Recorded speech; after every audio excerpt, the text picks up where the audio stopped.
Hello friends, welcome to my channel. എല്ലാ കൂട്ടുകാർക്കും പുതിയൊരു വീഡിയോയിലേക്ക് സ്വാഗതം. അപ്പോൾ ഇതാ ഞാനും എൻ്റെ മോനും കൂടിയിട്ട് പോകുന്നത് എടുത്തേക്കാണെന്നറിയാം. നമ്മൾ ദേവക്കൂത്ത് കാണാൻ പോകുന്നതാണ്. കേരളത്തിലെ ഒരേ ഒരു സ്ത്രീ തെയ്യമാണ് കേട്ടോ ഇത്. അപ്പം നമ്മുടെ നാട്ടിലാന്ന് പറഞ്ഞിട്ടൊന്നും കാര്യമില്ലേ, ഞാൻ ഇതുവരെ തെയ്യം കണ്ടിട്ടില്ല. അപ്പോൾ അത് കാണാൻ വേണ്ടിയിട്ടുള്ള പോക്കാണ് കേട്ടോ. ഓരോരോ കാരണങ്ങളാൽ അതങ്ങനെ മുടങ്ങി പോയി. അപ്പം ഇപ്രാവശ്യം നോട്ടീസ് കണ്ട അപ്പോൾ തന്നെ ഞാൻ വേഗം അത് സേവ് ചെയ്ത് വെച്ചിട്ട് ഡേറ്റ് ഇങ്ങനെ ഓർമ്മിച്ച് നിന്നിട്ട് ആ സമയമാകുമ്പോൾ ഞാനും ദേജും കൂടിയിട്ട് ഇതാ വന്നിട്ടുണ്ട്. നമ്മൾ വന്നപാടുള്ള കാഴ്ചയാണിത്. 2 ആൾക്കാരെയാണ് കണ്ടത് കേട്ടോ.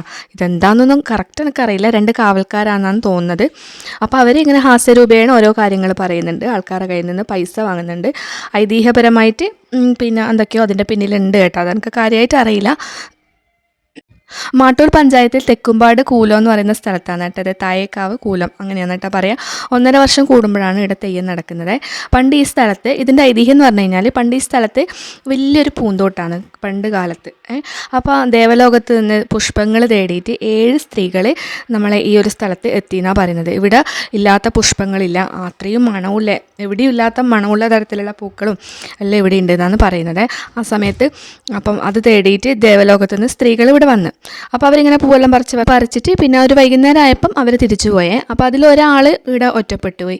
അപ്പോൾ അതാണ് കേട്ടോ ഇതിൻ്റെ പിന്നിലുള്ള ഐതിഹ്യം വരുന്നത്. ആ സ്ത്രീ എന്ന് പറയുന്നത് ഇവിടെ ഇങ്ങനെ അകപ്പെട്ട് അപ്പോൾ ഭയങ്കര സങ്കടപ്പെട്ട് കരയാൻ തുടങ്ങി. അപ്പോൾ 2 കാവൽക്കാരെ നമ്മൾ നേരത്തെ കണ്ടല്ലോ, അപ്പോൾ അവർ ഉണ്ടായിന് അവിടെ.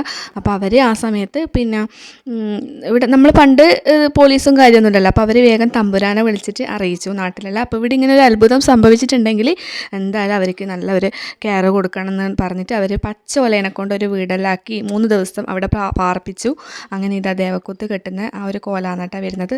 അപ്പോൾ അവരെ കൂടിയുള്ള ആൾക്കാരാണത്.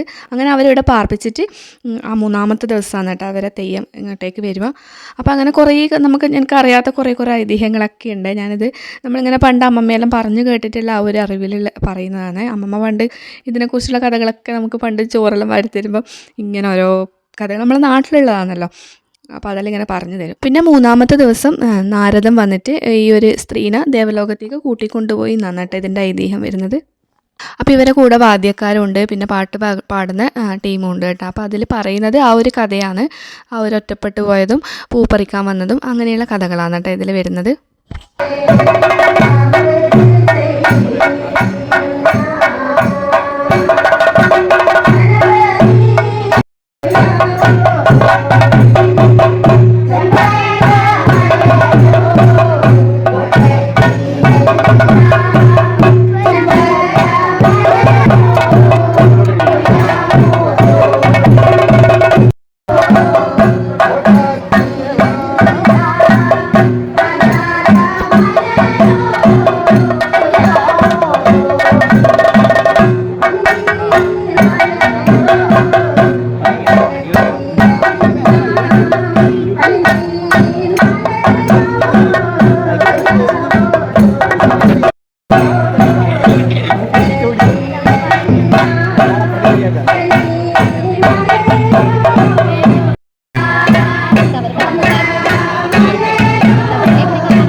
അങ്ങനെ ഈ വർഷത്തെ ദേവക്കൂത്തും കഴിഞ്ഞിട്ടുണ്ട്. അപ്പോൾ ഇത് അനുഗ്രഹം കൊടുക്കാൻ വേണ്ടിയിട്ട് അവിടെ ഇരുന്നിട്ടുണ്ട്. ഞാനും തേജു വന്നിട്ട് ഇതാ ഭക്ഷണം കഴിക്കാൻ വന്നിട്ടുണ്ട് കേട്ടോ.